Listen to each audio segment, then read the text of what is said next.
Labis ang trauma na dala ng pagyanig sa Cebu sa mga residente ng Bogo City at San Remigio dahil sa mga aftershocks na patuloy na nararanasan. Ang mga tao doon ayaw munang mamalagi sa kanilang mga tahanan. Kanina rin bumisita si Pangulong Ferdinand Marcos Jr. sa lugar. At live mula sa Bogo City, naroon si PRTV News correspondent Christian Bascones. Christian, kamusta ang sitwasyon ng mga residente dyan? Paano sila natutulog? Yes, Jack, alam mo dito sa barangay Pulambato sa Bogo City, kanya-kanyang diskarte ang ginagawa nila para makahanap ng lugar kung saan pupwesto at matutulog at magpapalipas ng kanilang gabi. At pagkatapos nga ng malakas na paglindol dito sa Cebu, puyat ang mga residente dahil sa patuloy na pagyanig. Naabutan ng news team si Tatay Nonoy na naghahakot ng kanilang mga kakabitan mula sa bahay na napinsala rin ng lindol. Isa ang kanilang pamilya sa mga residenteng ayaw nang bumalik sa kanilang tirahan dahil sa takot matapos ang malakas na lindol. Aniya, mas pipiliin pa niyang matulog sa kanyang tricycle o sa kalsada. Patungo kami sa nanay ko. Ito lang mga gamit ang ihatid ko doon. Mga gamit lang? Gamit lang kayo? Maliit ng bahay ng nanay ko eh. So, kayo? Dito lang sa tricycle, mag-siste. Diyan kayo matutulog sa tricycle? O sa kuan, hanig lang kami yung pom sa yuta. Kwento pa niya, noong mga oras ng pagyanig, tila nawalan siya ng pag-asa. Natrap daw sila ng kanyang pamilya sa loob sa sobrang bilis ng mga pangyayari. Hindi ko ma-explain yung nasa loob kami kasi parang hindi ko ma-explain. Naramdaman mo ba na parang patay na kami. Si Nanay Cherry naman, idinaan na lamang sa taimtim na pananalangin ang takot noong oras ng lindol. Isa rin siya sa mga gumawa na lamang ng paraan para makatulog sa labas ng bahay. Sabi ko, Lord, tulungan mo kami. Kung meron man kaming kasalanan, patawarin niyo kami. Kasi po, tao lang kami. Makasalanan. Sabi ko sa kanya, Lord, kanang wag mo kaming ilagay sa Lord. Sabi ko sa kanya, Lord, ikaw lang makakatulong sa amin, wala nang iba pa. Dumating ang Pangulo kaninang umaga dito sa lungsod para sa assessment at situation briefing. Kinausap niya ang mga lokal na opisyal ng Cebu kasama ang mga kalihim ng bawat ahensya para agad na matugunan ang bawat pangangailangan ng mga apektadong residente. Those are the, tapos na kapag magre-release kami ng konting tulong both from the Office of the President, yung aking the amounts that I enumerated earlier, both from the Office of the President and in the form of LGSF or Local Government Support Fund. I assured all of our local executives that this is not, hindi ito minsanan lang. Baka naman isipin nila na pag-alis namin dito tapos na lahat. Hindi.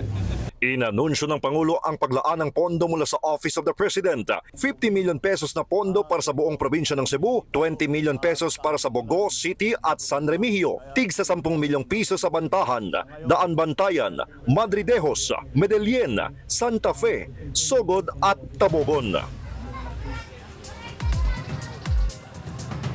Jack, patuloy ang ginagawang assessment ng NDRRMC sa sitwasyon dito sa Bogo City at sa lahat ng mga lungsod dito sa Cebu para mapanatili ang kaayusan ng mga lugar. At sa monitoring natin, may mga bayan pa rin ang napabalita hanggang sa ngayon.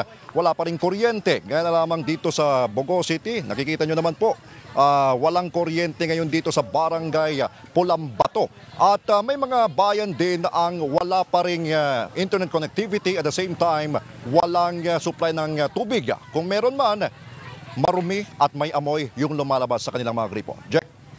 So, sa ngayon, kumusta naman ang weather dyan sa kinatatayuan mo? Kasi kanina si Clark Pasuit, kausap namin, pero siya ay nasa Cebu City. Ang lakas ng buhos ng ulan.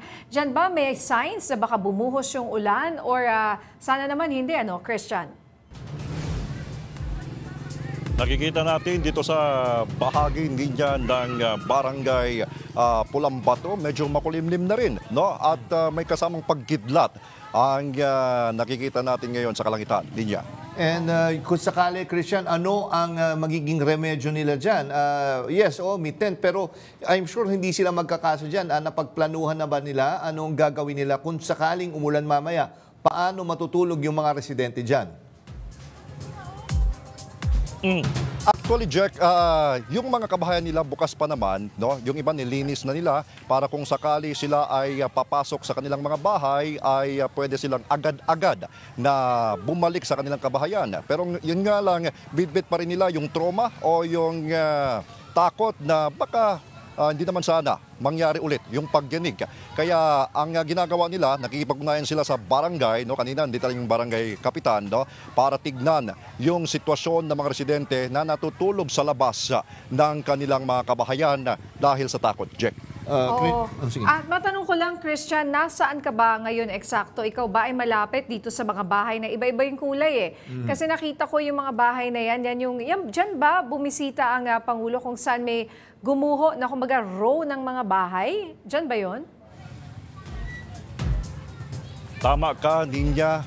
Unang pagdating ng Pangulo dito sa Bogo City, ito yung una niyang direktang pinuntahan para makita yung mga lubhang na pinsalang mga kabahayan dahil nga sa matinding pagyanig dito sa Cebu. And Christian, ano sabi nila? Na-inspect na ba nila yung mga naiwang maayos na mga bahay dyan sa row houses na yan? Patitirhan pa ba nila muna yan o hindi muna daw? Anong sabi ng mga officials dyan? Actually, yung mga residente mismo yung nakausap natin, Jack, no? May narinig sila na hindi na muna raw sila patitirhan dito sa kanilang mga kabahayan o hindi na sila muna pababalikin sa kanilang mga bahay dahil hindi nga ligtas, no? Merong mga kabahayan yung hindi pa naman ganoon kalaki yung pinsala pero sa takot at pangambangan na posibleng, kasi patuloy pa rin yung pagyanig dito sa Cebu, dito mismo sa Bogo. Tayo mismo, news team, naramdaman natin yun ng ilang beses while nandito tayo nagko-cover. Abay, siguro hindi pa rin sila makakabalik sa kanilang mga kabahayan, Jack. Oo, and nagkaroon ba ng census? Ilan families yun nakatira dyan? At just area na yan, so, doon sa mga nasirang bahay. At posible na hindi muna sila makakauwi.